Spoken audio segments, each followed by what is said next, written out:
Remember, I've showed you the poles that we got here in the farm. So now I've asked for it to be cut to be used as poles around the farm. Good morning, everyone. It's Saturday and we have lots of plan for today. We'll try to start most of the projects and build on it.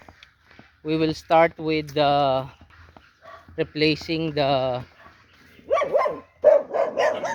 fence post with the poles that we have cut. These poles will replace the temporary post that I got here. So as you can see, these are just half slabs of posts. So at least this will clean it up, and then we'll be able to fix the fence. As you can see, we got all the woods tied and piled. So if we're going to cook, I'll just grab one from here and take it to the kitchen.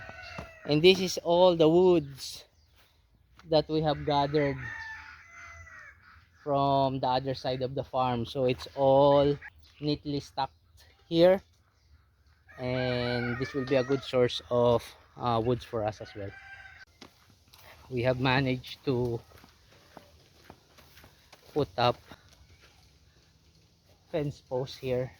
As you can see, these are from old telephone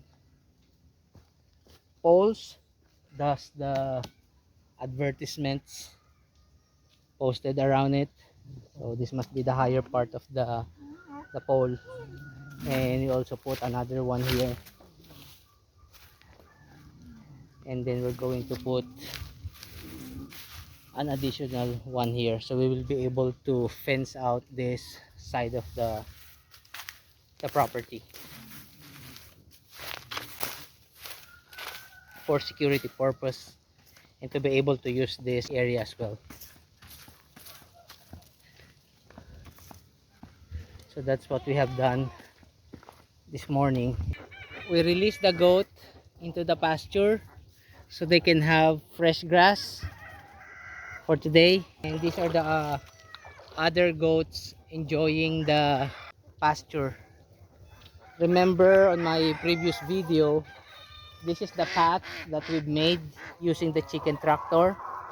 So the chicken is now back here at the beginning. As you can see, the path is clear now.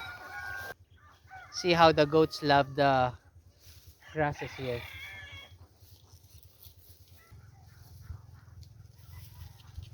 They will clear this area out, and then I'll have a tractor mow this so new grass can grow.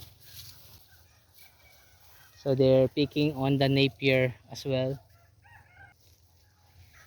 This is Molly.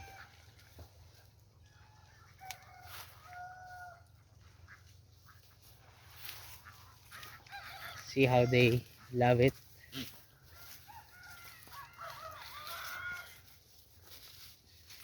So I'm here at the end of the property. It is nice that the goats can get through here as far as they can go. See how they love it. They are really enjoying the grass, and I love it. But it looks like it's going to rain. We'll run out of here as soon as the rainfall. This is the duck pond that I'm working on. As you can see, it's just about a foot deep. I'm doing this slowly. Because I want the ducks to be able to shape it the way they want, and I want them to get used to it. I don't want creating the pond, finishing it, and releasing the ducks here. So I want it to be a slow build, and see how they use it. This these two are still enjoying it.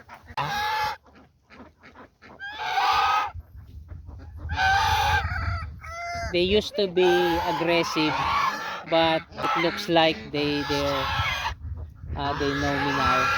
And these are my cats. So they've all grown up. They watch the geese and the poultry here. This is their mama.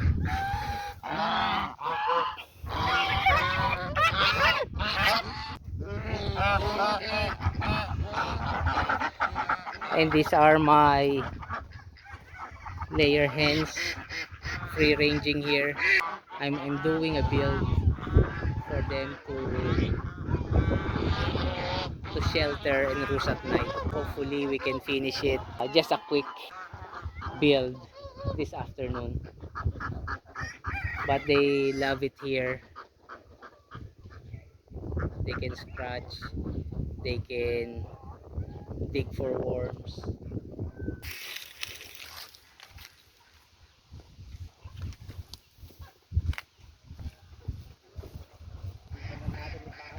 Oo. Oo nga. Ano, mahirap-hirap to ah. Mahirap-hirap yata. Ano to, tataas natin. So we are using this pole as a post on the chicken shelter that we will be building. We managed to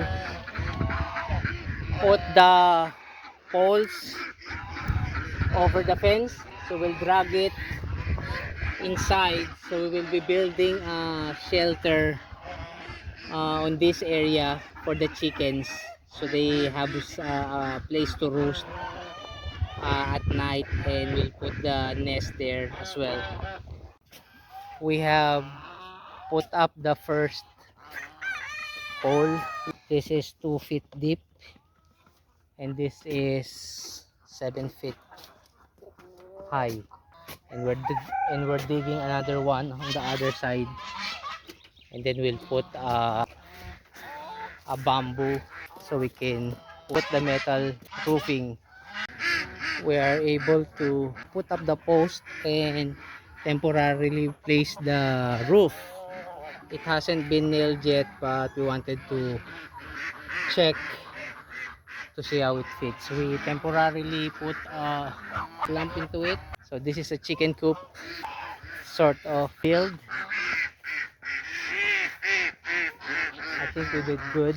So it's already 4 o'clock. We'll call it a day. Tomorrow we're going to nail the roofing and maybe put some more braces here and put up their roost on this side, and their nest will be on this side. So these are my Rhode Island Reds here. So they will be all the hens will be here. I will just get breeder hens from this flock and move it to the other side to bring it to the rooster. So thank you very much, and I'll see you next time.